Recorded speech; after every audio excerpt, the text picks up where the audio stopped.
very excited to see the crew of the Ark One return for another season. But at what point did you know that the show would be coming back? Like, did you know that you'd be able to continue the story while writing the season one finale? Unfortunately, we did not. We had high hope because we knew the ratings were good, but Mhm. we didn't know. So we wrote it to have a sort of hopeful ending so that it would work either way as a conclusion or as a launching pad. Oh, that's awesome. And with the launching pad really put us into the fire, like really hit the ground running in terms of big action, big character moments. And when I saw what happened to Harris in season one or Kat in season two, I'm reminded of when I got too attached to Tasha Yar in Star Trek Next Generation, you know, only to have her taken away pretty quickly. What kind of consideration goes into those decisions, when a character seems like someone that the audience will really connect to, but then ultimately something else happens to them? It's always painful. I've been on shows where there've been certain actors that you're happy to write out of the show, or characters that you just never could come up with anything for. But that's just not the case on this show. So we loved all our children and we loved all the actors playing them. And so what we had to do was much more cold-hearted and just sit down and say, what character arc have we played out and are going to be kind of reaching to try to find something to do with them, and which ones have we have a lot more to do with, and based it on the ones that we had the least to do with, which is a character thing, a writing thing more than anything. And it's always really painful. I mean, Dean and I spend a lot of time on the phone saying, do we have to? Do we? What if we did this? And so But at the same time, you mentioned Star Trek. If you think of the original Star Trek series, if somebody showed up with a brown shirt, you knew they were dying on the planet.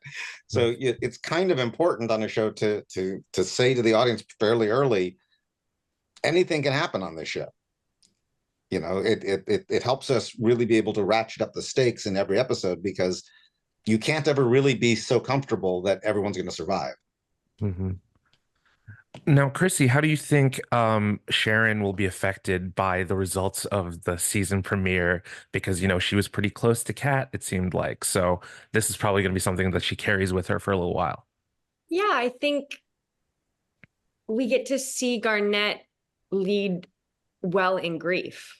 I'm always so fascinated by our political leaders that we have in the world, or just any leader in general, who, like, they still have a life, they still have feelings, they still have like stuff going on with them, and how do they move forward leading from a place of grief, knowing that like a decision they made could have potentially cost these people they love dearly their lives. I think it's something that haunts her a lot, much like her sister taking her own life haunts her. I think these become more ghosts of her past that she always has in the backspace, or then become, the things or the voices in her head that make her maybe not make the right decision, or, takes a second to make a decision. Mhm. And obviously, Garnett has a system of checks and balances. Like Lane, like Bryce. But do you think there's any advice that any of you would have for Sharon as she deals with such a stressful environment? Yeah, stop trusting everybody.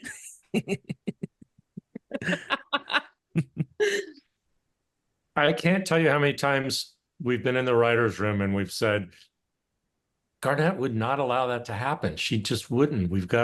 She's got to stop it, and it would make the script take a left turn, because we've gotten to know her so well and we've gotten to know her moral compass is so strong.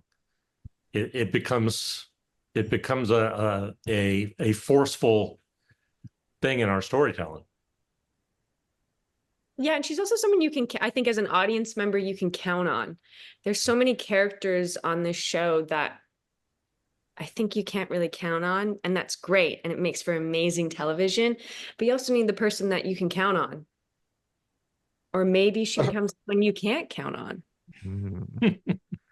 Oh man, I've only seen the first episode of season 2, so I'm excited to see what's gonna Maybe happen she next. becomes the ultimate villain. No, just kidding. Well, is there a moment so far where you're the most proud of Sharon? Like the Breakfast Club at the end, like, yeah, you do that thing.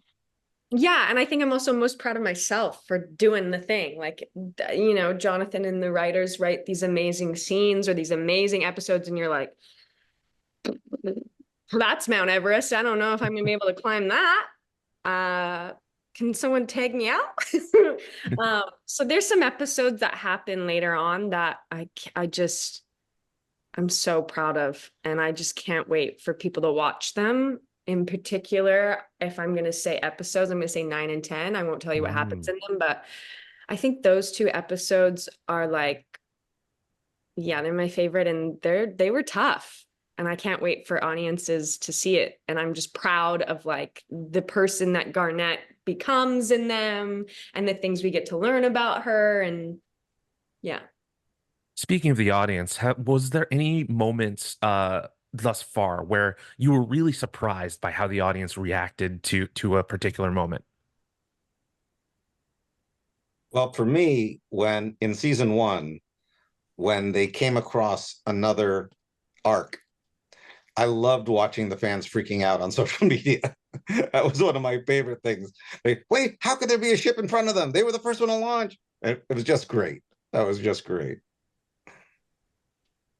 Oh, yeah, The great. the hatred for Kelly is kind of fun to watch.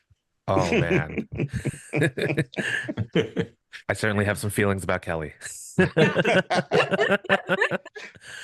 So, Yeah, she's not an ambiguous character. okay, so Yes.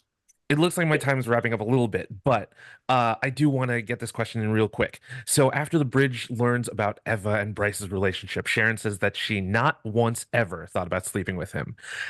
She has a lot to think about right now, and I'm sure romance is probably last on the list. But are there any characters that you think Garnett would be connected to romantically that you want to see some more? I mean, obviously, two of you on this have an idea already, but Um, yeah. oh, great. Yeah. I think audiences have been teasing something that they really want to see, and they're gonna get a feeling of that, but maybe it isn't gonna be with who they think it is. Okay, awesome. Oh my God, that's so good. Um, okay. Just one really quick, if they'll allow me. So, sci-fi often depicts the future, but it's really a reflection of the present. What are some truths about the present that you're really excited to reflect back to the audience in the upcoming season? Well, this is a weird one, but I always think of the character of Felix because we never really talk about his sexuality. Like it's not a plot point. He just Mhm. is that. Yes. I just love that. I think it's brilliant. I think like when people just start being seen as people, I'm excited for that. Maybe it's not necessarily in the present, but hopefully in the near present. I also think it's just it's what the whole show is kind of about is can we all, if we can all just get along, we can do anything. Hmm. We can all just stop fighting and hating certain people and so on, then we can accomplish anything. So take that. Take that, I Ben. I love that so much.